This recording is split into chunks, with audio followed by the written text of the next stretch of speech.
شهر رمضان الذي أنزل فيه القرآن حامدا ومصلیا اما بعد۔ پوری دنیا میں ایک ہی دن رمضان و عید ہونے کا مسئلہ۔ سامعین کرام، روزہ شروع کرنے اور عید منانے کے مسئلے کو شریعت نے رویت ہلال یا مہینے کے 30 دن پورے ہونے سے منسلک کیا ہے۔ ارشاد باری تعالی ہے، فَمَن شَهِدَ مِنْكُمُ الشَّهْرَ فَلْيَصُمْهُ، تو جو شخص رمضان کا مہینہ پالے اسے چاہیے کہ اس ماہ کا روزہ رکھے۔ اور حضرت ابو ہریرہ رضی اللہ تعالیٰ عنہ سے روایت ہے کہ رسول اکرم صلی اللہ علیہ وسلم نے فرمایا، چاند دیکھ کر روزہ شروع کرو اور چاند دیکھ کر ہی روزہ افطار کرو، اور اگر کبھی چاند دکھائی نہ دے یعنی بادل چھا جائے تو شعبان کی 30 کی گنتی پوری کرو۔ یہ حکم ایک قاعدہ کلیہ کی حیثیت رکھتا ہے۔ تمام دنیا کے مسلمان اس کے مخاطب ہیں، خواہ وہ مدینہ منورہ کے رہنے والے ہوں یا مکہ مکرمہ کے، عرب کے ہوں یا عجم کے، عہد نبوی کے مسلمان ہوں یا کسی اور صدی کے، ہر ایک کے لیے یہ ایک اصول ہے جس پر اپنے روزوں اور عید و حج کی بنیاد رکھیں۔ اسلامی بھائیوں، اسلام کی ابتدا سے ہی علماء، فقہا اور مسلم دنیا میں رمضان و عید کا چاند علاقے کے حساب سے دیکھا جاتا رہا اور اسی لحاظ سے عید منائی جاتی رہی، مگر اب چند سالوں سے ایک نئی بدعت کا اضافہ کرنے کی کوشش ہو رہی ہے کہ اپنے علاقے کے چاند کو بھول جاؤ اور دوسرے ملک کے چاند کے حساب سے روزے رکھو اور عید مناؤ۔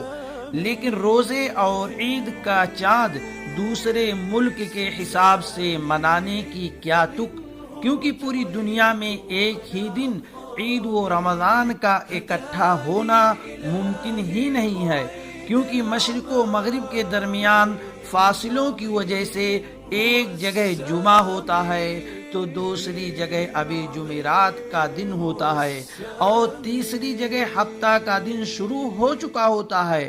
ان حالات میں یہ کیسے ہو سکتا ہے کہ ہر جگہ رمضان و عید میں وحدت ہو؟ اسلامی بھائیوں، اس سلسلے میں اس حد تک وحدت کی کوشش ہونی چاہیے جہاں تک امکان ہو، اس سے زیادہ کوشش بیکار اور فضول ہے۔ سامعین کرام، اسلام میں رمضان و عید کے ایک ہی دن ہونے کی کچھ خاص اہمیت نہیں ہے۔ اس میں رتی برابر کوئی قباحت نہیں کہ متعدد جگہوں پر متعدد ایام میں رمضان و عید ہو۔ چاند دیکھنے کے حوالے سے ہر علاقے یعنی ملک کے لیے اس کی اپنی رویت معتبر ہے، اور کسی ملک میں چاند دیکھنے سے دور والوں کی رویت ثابت نہیں ہوتی۔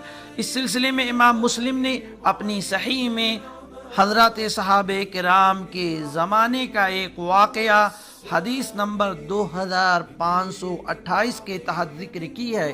اسے حدیث کی کتابوں میں حدیث قریب کے نام سے جانا جاتا ہے۔ صحیح مسلم میں مذکور روایت واضح ثبوت پیش کرتی ہے کہ صحابہ کرام اپنے علاقے کے اعتبار سے چاند دیکھ کر روزہ رکھتے تھے اور دوسروں کی پیروی ضروری نہیں سمجھتے تھے۔ اس لیے دنیا کے تمام مسلمانوں کے لیے واجب ہے کہ وہ اپنے ملک کے لوگوں اور حکومت کے ساتھ روزے رکھیں اور نماز عیدین بھی اپنے ملک کے مسلمانوں کے ساتھ ہی ادا کریں، کیونکہ نبی اکرم صلی اللہ علیہ وسلم کا فرمان ہے، روزہ اسی دن ہے جس دن تم روزہ رکھو، اور عید اسی دن ہے جس دن تم عید الفطر کرو، اور عید الاضحیٰ جب تم قربانی کرو۔ اس حدیث کو امام ابو داؤد اور امام ترمذی نے روایت کیا ہے، اور علامہ البانی نے اس حدیث کو صحیح قرار دیا ہے۔ شیخ عبدالعزیز بن عبداللہ ابن عباس فرماتے ہیں، آپ کو سعودی عرب کے اعتبار سے نہیں بلکہ اپنے ملک کی حکومت، حکومتی ادارے اور علماء کی رویت کے مطابق روزے اور عید کرنی چاہیے تاکہ تنازع نہ ہو، اور حکومت کو اس کا اہتمام بھی کرنا چاہیے۔ معلوم ہوا پوری دنیا میں ایک ہی دن عید و رمضان ہونا ناممکن ہے، اس لیے ہر ملک کے لوگوں کو اپنے ملک کے حساب سے رمضان اور عید منانی چاہیے۔ والسلام علیکم ورحمۃ اللہ وبرکاتہ۔